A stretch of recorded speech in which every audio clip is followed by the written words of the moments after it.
So you might think this is a way to guarantee a 147. Actually, it's a thought experiment to improve your positional play. If I were to ask you, if there were 6 blacks on the table and your goal was to pot the most balls possible with red colour in sequence, which red would you play first here? Typically, a player will elect to play the most difficult ball or the one nearer the black, but every ball is worth 7 points. Every ball is a black. So does that change your thinking? Have another think. Which ball would you be playing first here if your goal was to pot the highest number of balls possible? What about now? If I move this red to here. If you wanted an easy start, where would you place the cue ball? Probably wouldn't be here, would it? Maybe here. Why is that? Because the blue's an easier pot than the black, isn't it? The black's the most difficult pot on the table.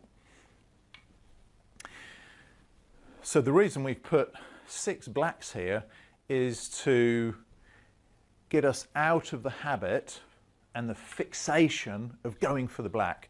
So I see this typically with players below 70 highest break standard. Typically they're the players, or players who haven't made a 100 break on the lineup yet. So there'll be this social hypnosis or subconscious pressure to, oh, I've got to go for the black because that's where 147s are made and it's worth more points and I'll get a high break quicker. Actually, take a step back and get out of black ball fixation. And if you've got the 2-6-7 configuration, play this ball first. And I'm not even going to demonstrate a clearance here or a break. That removes a bit of pressure. But look, if you just drop this red in here with topspin, you've got a very easy pink, or should I say black, and then you can make a gentle little screw shot, play another little stun shot here, and look, this is where the beauty of the pink spot comes into play, because you can play these tiny little stun shots, move a few inches at a time, and stay in very tight control without using cushions, without doubling your distance by using cushions, which is what you very often need to do off the black. The pockets are more open than from the black. You're not having to read this sometimes confusing angle of into the cushion, off the cushion. That can trip players up sometimes, especially if they are below 70 highest break standard, as we mentioned earlier. And getting out of this fixation of the black off the spot is very healthy for a player.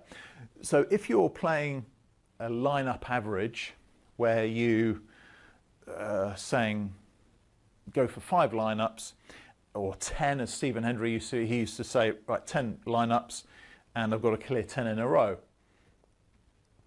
A student of ours, John Foster, who doesn't play anymore, he was in our community entering Q school, very good player. He averaged 137.1, I think, over 10 lineups.